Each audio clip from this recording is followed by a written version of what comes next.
Being on vacation.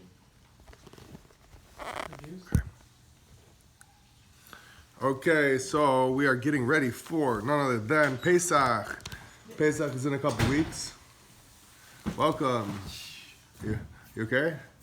You good? You're planning on giving a shit today? Okay? I'm more than okay. You're the best student. Your first seat. First seat. First front row seat. It's great. Okay. We're getting ready for Pesach. And this is a maimer of Achron Shal Pesach. Achron Shal Pesach is the time that we celebrate the Suda's Mashiach. It's one of, it's a highlight of the whole year. So it says that on Achron Shal Pesach, a ray of the light of Mashiach shines forth in a revealed way. So it's a very special time to anticipate the coming of Mashiach. And obviously there's a Farbrengen by the Rebbe. Always had Achron Shal Pesach. You go to 770. It's very special. They sing, and afterwards you go to Kosh Shal Bracha, and you can walk by the Rebbe, and he pours you a blessing, and it's nice. Okay, so on Achron Shal Pesach, the Rebbeim often spoke about Mashiach in their Maimarim and in their Sichas and the Chassidus that they said on Achron Shal Pesach was always focused on Mashiach. Like, all Chassidus is really about Mashiach, It's like a Torah of Mashiach, It's a new Torah. Not new, but new in that it's a new dimension of Torah that wasn't revealed until lately, now and moving forward.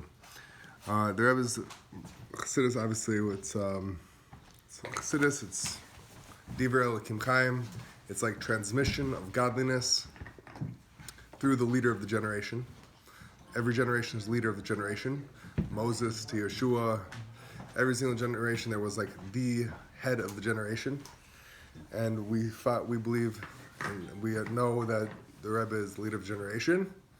And so he's teaching us Chassidus, and this is what we need in this time to serve Hashem the way that's required. This gives us the koach, the strength, and the knowledge, and the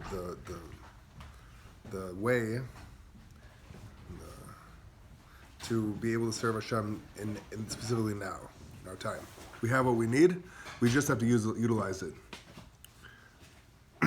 So this is a mimer, which the Rebbe said in Tavshin Chav Hey, which was 5,725, which was about which is still a while ago, because that would be 1965, which was now it's, now it's 2023, so it was a while ago. But the Rebbe gave us out in 1987, which is closer. Anyway, we'll go for it. V'nacha alav ruach Hashem. So the pasuk in Yeshaya talks about Mashiach. It says the spirit of Hashem will rest on him. V'ger zev im kevis. The wolf will lie with the sheep. They'll live together. The wolf is not going to eat the sheep. They're going to dwell in harmony, which is a miracle, because generally if you put a sheep and a wolf together in the same pen, you can say goodbye to the sheep for dinner. It's dinner, have shawarma for dinner. More. Friedrich Rebbe explained about Ma'amar Dibar Maschel Zet. Shepsukim Elu, these verses that are brought down in Yeshaya over there are Mitar Hanavi Bias Mashiach Tzidkenu. He's describing, the prophet Yeshaya is describing the coming of Mashiach, Sheyavo Ligalenu B'mher B'emen Amen. That will come speedily to redeem us, speedily in our days. Amen. He says about this comment, Devarim Ben Agil Melech Mashiach V'han Hagasa. So he says various things about Mashiach, describing Mashiach's character and his conduct. First, it starts off describing the quality and description of Mashiach himself, V'nacha alav ruach Hashem, that the spirit of Hashem will rest on him, etc. It goes on and describing various qualities, how smart he's going to be, and strong and beautiful and smart and mighty, and all these incredible qualities. He's going to be one incredible man. After describing him as a person, it describes his conduct. Hashem. He'll smell with the fear of Hashem. So, it says, the Midrash says that basically he's going to be able to smell and judge people based on smell. He's going to be able to judge people based on smell. Yeah. So that's one thing he's going to do. He's going to judge. So afterwards it adds the ger zev im keves. It says that the wolf will live with the lamb.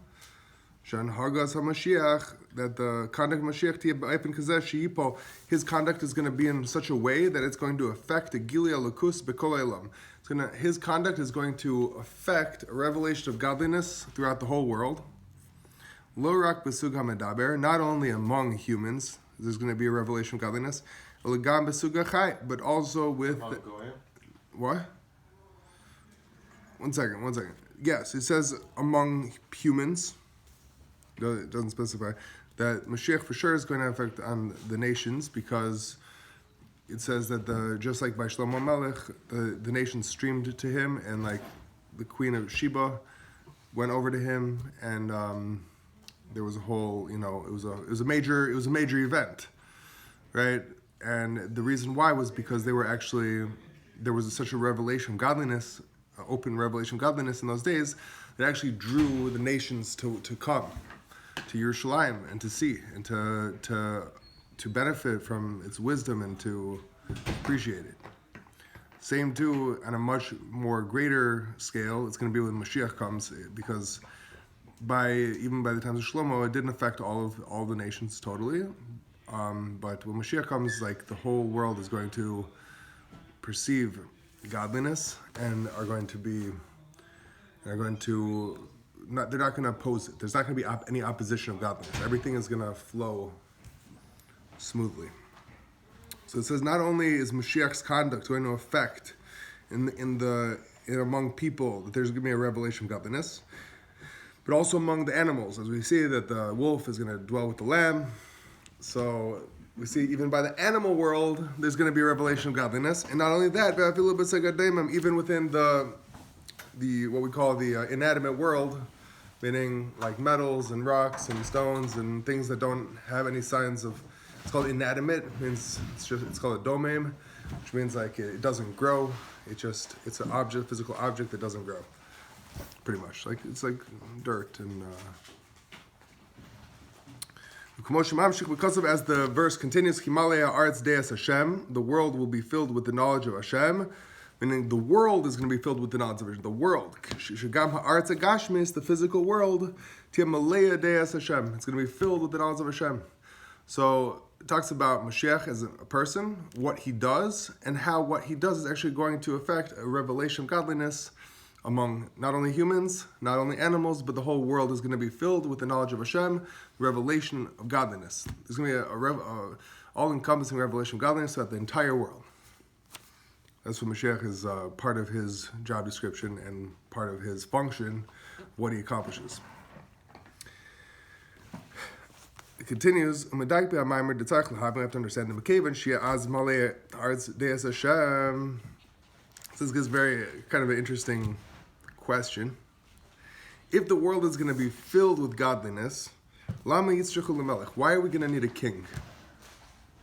Seemingly, it seems like a king is a ruler. King tells you what to do, right? If I'm going to do what I'm supposed to do anyway, because it's going to be a revelation of godliness, what do I need a king? What's a function of a king at that point? What is a king? A king is he's like the leader. He's the head. He's the top of the nation. He's not a president. I mean, it's a different word than a president, but he's like the king. He runs the country. He is the king. He's the all powerful of the people in the society, right? So why Mashiach is called a king? Why do you need a king when the world is going to be filled with the knowledge of Hashem? So he says, so So he explains in Chassidus, it says Melucha, the concept of kingship of a king, huinin haisnasus, means elevation. The king is someone who's elevated. So the king is is separate and exalted from the nation. There's the nation, there's the king. He's like on a separate playing field.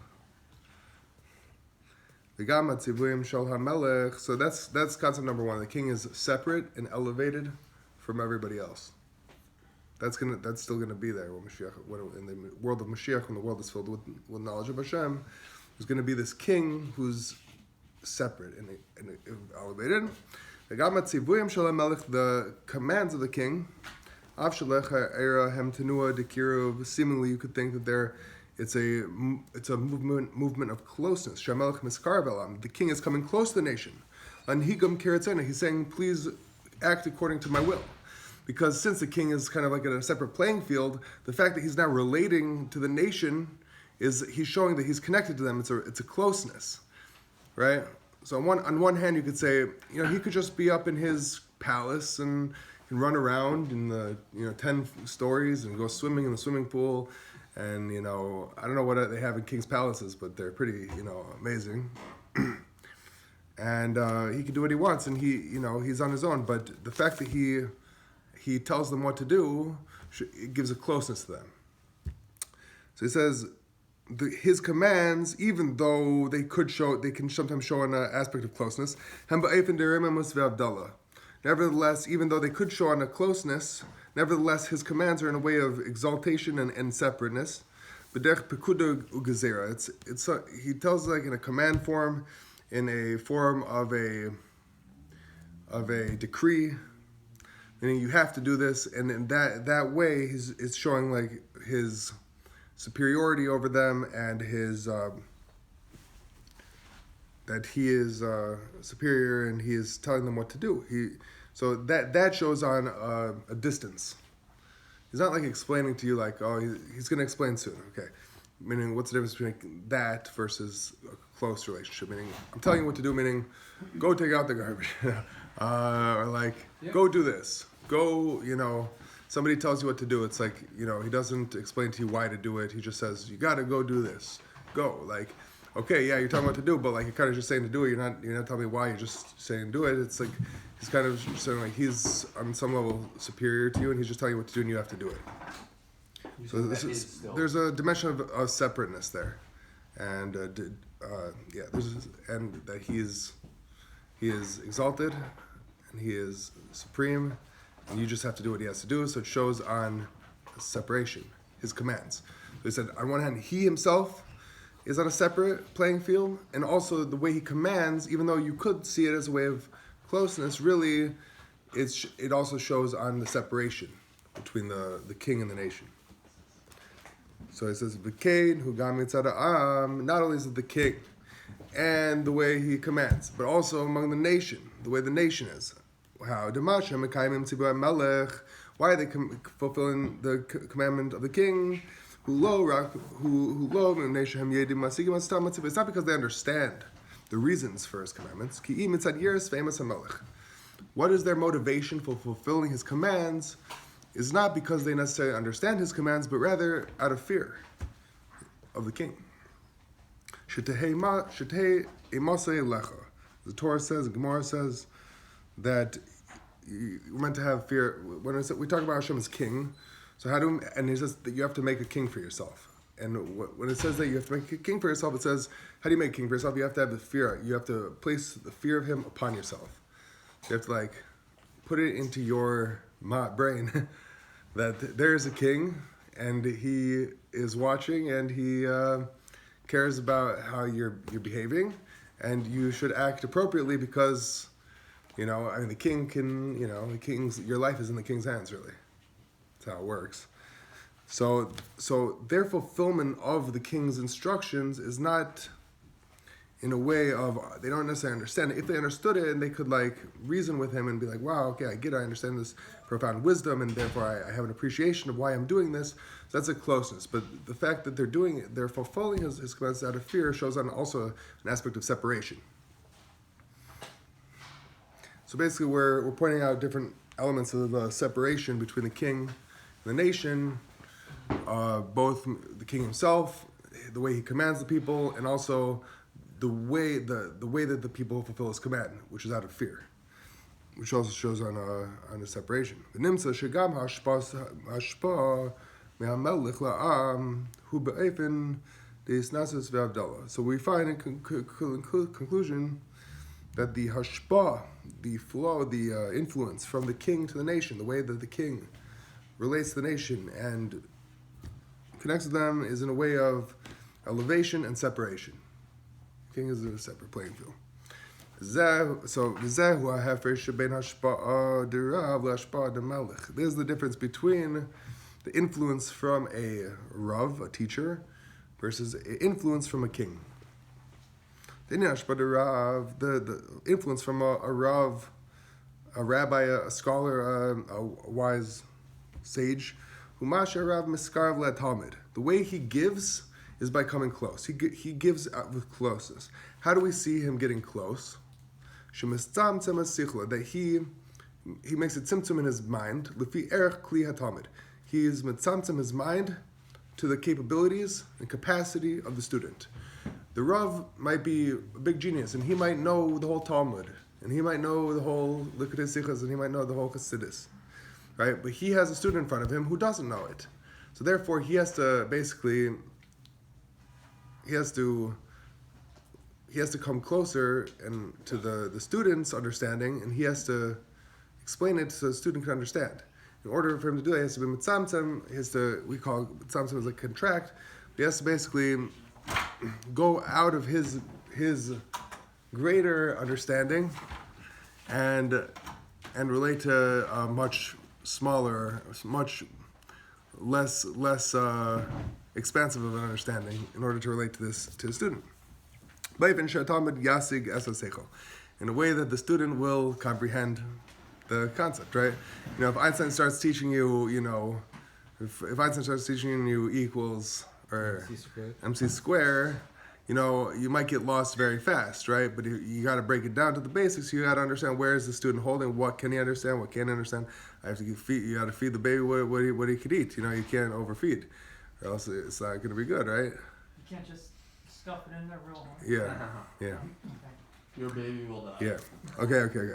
Masha ein kein. Am I wrong? Masha ein kein hashpa'a de melech he muvdelas me'a'am.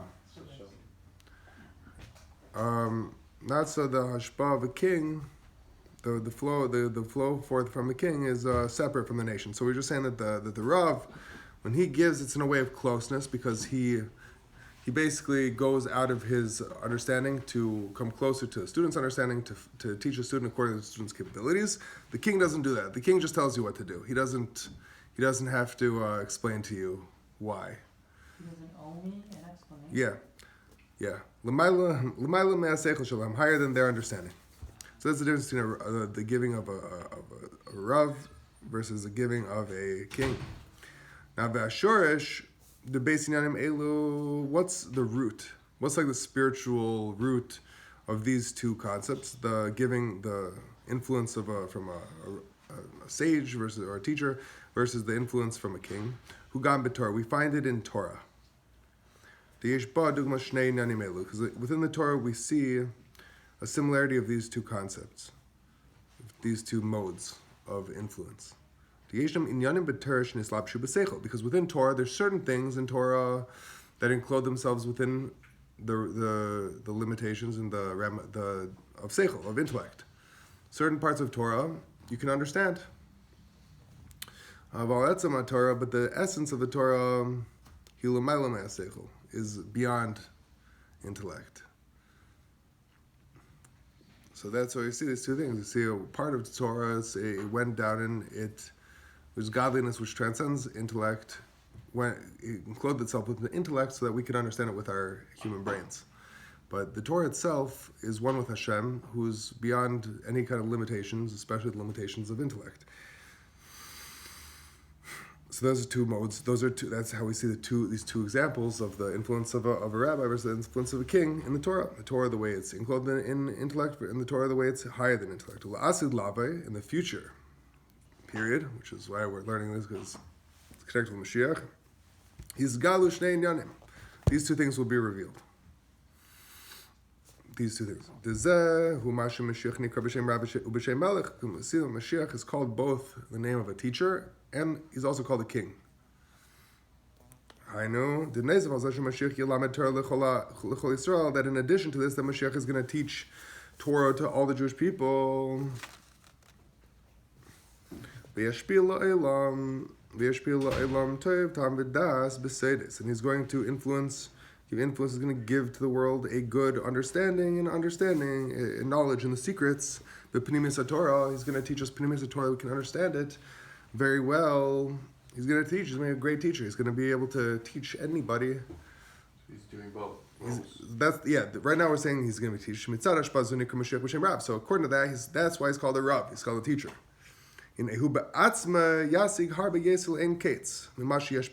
he himself, it says, is going to understand infinitely more than what he's going to be able to bring down into understanding. Dang. Whatever he's going to be able to bring out into understanding, he's going to bring a lot down into understanding. He himself is going to be aware of infinitely deeper levels than that. I mean, he's seemingly going to be an incredible mind. It probably sounds kind of frustrating. For him? Let's see. No, it says V'ashpa dinanim elu, but he is going to be able to influence us with those levels that we are beyond intellect. But it's so great, doesn't frustrate him. Yeah, I'm sure. Right. That idea.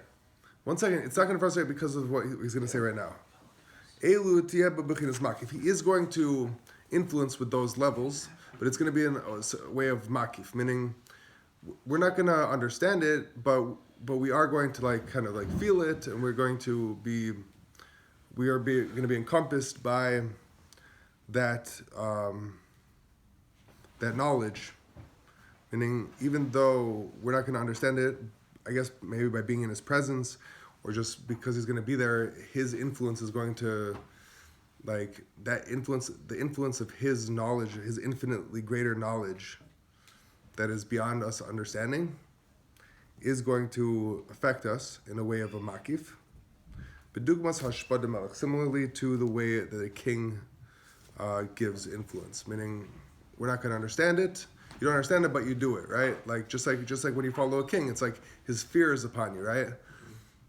You do what he says. It's not that he's coming close to you and explaining it to you, but same too with Mashiach, meaning his presence is, on one hand, yes, he's going to teach, but on the other hand, he's going to be a king, and that kingship is going to be expressed in a way where he's separate from us. He's separate. That's what we were saying earlier. The idea of a king is separation, but nevertheless, that separation brings there's a relationship, and in that relationship, we are going to be affected by his, even those things about him that are higher than what he can teach us in understanding. And the way he influences with us is through being a king and being separate from us and seemingly telling us what to do, or just that notion of separation. He goes on and says, seemingly we could add based on what's known in various places in Chassidus. Move on mizah. No. Shalimud HaTorah to Mashiach. The way Mashiach is going to teach Torah, Mashiach lamed es kol ha'am, when he's going to teach the whole nation. Many times, I'm sure everybody's heard, Mashiach is going to teach Torah in a way of re'iyah. Re'iyah means to see. So Mashiach is going to teach Torah in a way of vision, of seeing. So it's seemingly, when we learn Torah, we hear about it, we understand the ideas, right? What's the difference between a witness and a judge, right? A witness is not allowed to be a judge, right? The witness saw what happened, right? The judge didn't see what happened. There's various witnesses, and they're testifying in court, right? And the judge didn't see, because you can't see because by seeing something, you become so certain of it. It doesn't matter if people explain you 100 million explanations of what happened differently. The person saw it, and because they saw it, it's so real by him. It's unshakable, right? It's like an unshakable truth. But in this case of us seeing godliness, like we'll see the full picture, because in the case of like that example, a witness can't be a judge because he only sees his angle. Right. Right. So what's the question? Like, will we see godliness in like a full picture kind of So way? what- Like, it what- won't be just, you know how some people will say such a thing, like, I saw, but it's like just, it's like a fake. One second. Let's see how he says it. So basically, he says that Mashiach is well known that the way Mashiach teaches Torah is going to be in a way of re'iyah, where we're going to like see it. I don't know what that means exactly. I don't know if that means like he's going to be like teaching and like all of a sudden you're going to like see the karbanos like all of a sudden just pop up in front of you. Like what does it mean? Like you're going to see it? You know, it's like, you know, he says you're gonna teach in a way of visual learning, right? But the fact that he said he's going to teach the nation a way of vision,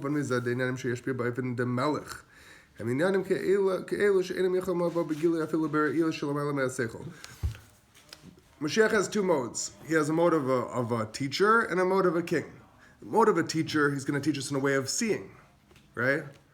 What about in the way of a king? It's going to be higher than that, right? He says, the things that he's going to give us in a way of a king, these are matters, are things that are unable to come into a revelation, even in sight, which is higher than intellect, right?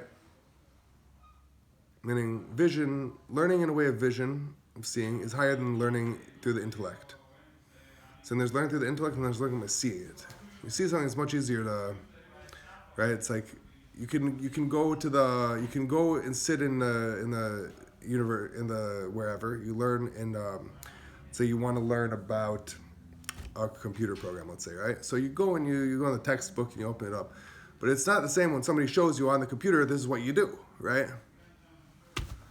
Right. So what Mashiach is going to teach a nation in a way of seeing. So that means that we're gonna see, right? But then that's only the way he's a Rav. The way he's a Melech, which is where he's like removed and higher than that, he's going to influence us in a way that's much higher than even seeing Torah. But nevertheless, from the fact that Mashiach is also going to be a king, nevertheless he's going to reveal those things that are like way beyond vision. But the revelation of those things are going to be in a makif way. They're not going to be internalized. They're just going to affect us from outside of us. I'm guessing maybe one way one way I think to explain that is let's say you're at a fair or like you're at a